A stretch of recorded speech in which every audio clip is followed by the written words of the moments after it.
एक बार फिर से आप सभी का स्वागत है। हम अध्ययन कर रहे हैं निर्गमन की पुस्तक का और अब समय है कि हम उसके 36वें अध्याय 8वें वचन से आगे का अध्ययन करें। मेरे प्यारे भाई बहनों, यहाँ 36वें अध्याय 8वें वचन से लेकर के 40वें अध्याय 33वें वचन तक हम पूरे जो वहां पर बनाई गई हैं चीजें, जैसे कि तंबू बनाया जाना है, निवास स्थान का निर्माण कराया जाना है, वाचा का संदूक है, पवित्र मेज का बनाया जाना है, सोने की दीवट का बनाया जाना है, धूप वेदी का बनाया जाना है, धूप और अभिषेक के तेल का बनाया जाना है, निवास स्थान के आंगन का बनाया जाना है, होम वेदी को बनाया जाना है और जो निवास स्थान में प्रयुक्त जो चीजें इस्तेमाल हुई हैं उन धातुओं का जो वर्णन है, याजकीय वस्त्रों को तैयार करना है, सीना बंद या चापरस बनाना है, अन्य याजकीय वस्त्र बनाना है और निवास स्थान को यानी तंबू को खड़ा किया जाना है। इन सब के विषय में यहाँ पर वर्णन मिलता है, यानी कि एक तरीके से सारा डिस्क्रिप्शन यहाँ पर दिया गया है और इसे हम पहले भी पढ़ चुके हैं निर्गमन की पुस्तक में। जैसे निवास स्थान का निर्माण यहाँ पर हम 36वें अध्याय 8वें वचन से लेकर के लास्ट 38वें वचन तक देखते हैं। हम इसे निर्गमन की पुस्तक 26वें अध्याय पहले वचन से लेकर 37वें वचन तक इसे पढ़ चुके हैं। वाचा के संदूक के विषय में भी हम निर्गमन की पुस्तक 25वें अध्याय 10वें वचन से लेकर 22वें वचन तक पढ़ चुके हैं, जो कि 37वें अध्याय पहले वचन से लेकर 9वें वचन तक पाया जाता है। यानी कि हम ये सब कुछ पहले पढ़ चुके हैं। तो मैं चाहूंगा कि यहाँ पर अब बनाया जा रहा है और उनका निर्माण किया जा रहा है। सारी चीजों का यहाँ पे वर्णन है, उनका डिस्क्रिप्शन है, उनका बताया गया है। सारे जो मेजरमेंट वगैरह हमें पहले बता दिए गए थे वो सारी चीजें हैं। तो मैं चाहूंगा मेरे प्यारे भाई बहनों, यहाँ पर आप पर्सनली रूप से इसको 40वें अध्याय तक पूरा कर लीजिएगा। निर्गमन की पुस्तक में 40 ही अध्याय हैं और मेरे प्यारे भाई बहनों, मैंने आपसे पहले भी कहा था कि यहाँ पर आपको रीडिंग ज्यादा करनी होगी, क्योंकि यहाँ पर ऐसी चीजें हैं कि जिन्हें हमें कुछ रीडिंग करना है और कुछ समझना है। तो जहां जहां केवल रीडिंग करना है, मैं वहां आपसे रीडिंग करने के लिए निवेदन करूंगा और जहां जहां हमें समझाना है वहां मैं आपको विस्तार पूर्वक समझाऊंगा भी। तो आप लोग इन्हें अच्छी तरह से 40वें अध्याय को पूरा कंप्लीट कर लीजिएगा,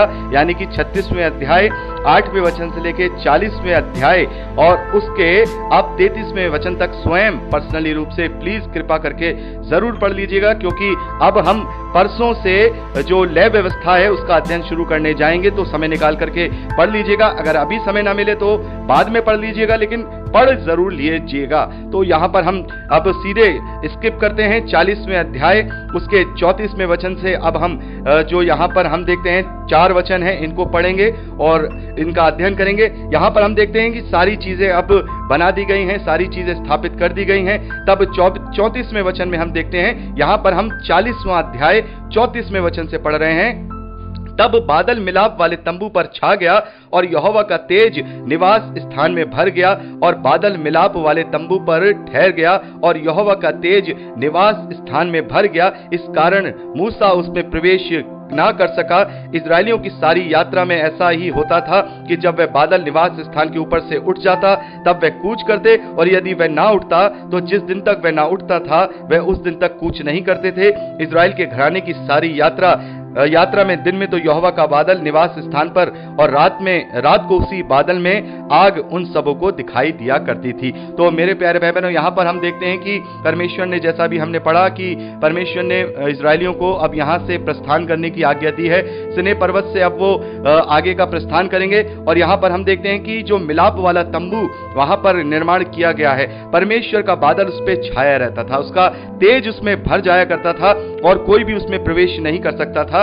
तो इस प्रकार से होता था कि जब तक परमेश्वर का जो सामर्थ है उस तंबू में रहता था तब तक तो वो तंबू वहीं स्थापित रहता था और इजरायली अपना डेरा वहीं लगाया करते थे। और जैसे ही परमेश्वर का सामर्थ बादल उसमें से हट जाया करता था तो वो लोग तंबू को वापस फोल्ड करके अपना जो सफर है वो शुरू कर दिया करते थे, फिर कहीं अपना अलग पड़ाव डाला करते थे, फिर वहां पर देखते थे कि अगर परमेश्वर का वहां पर सामर्थ आ गया है, बादल छा गया है, तो फिर वो वहां रुक जाया करते थे। और जितने दिन वो बादल उसमें उसका जो तेज है उस जो मिलाप वाला तंबू है उसमें बना रहता था, वो लोग वहीं पर बने रहते थे, वो लोग आगे कूच नहीं करते थे। तो मेरे प्यारे भाई बहनों, आज आपको काफी रीडिंग करने के लिए दिया गया है, लेकिन इस प्रकार से हमने निर्गमन उसका 40वां अध्याय कंप्लीट कर लिया है, यानी कि अब हमने पूरे निर्गमन की पुस्तक का यहाँ पर अध्ययन कर लिया है। मेरे प्यारे भाई बहनों, आप इसको पर्सनली रूप से जरूर पढ़िएगा। मैं आपसे बार बार कह रहा हूँ, ये हमारे लिए शिक्षा के रूप में, एक जानकारी के रूप में जानना जरूरी है। भले ही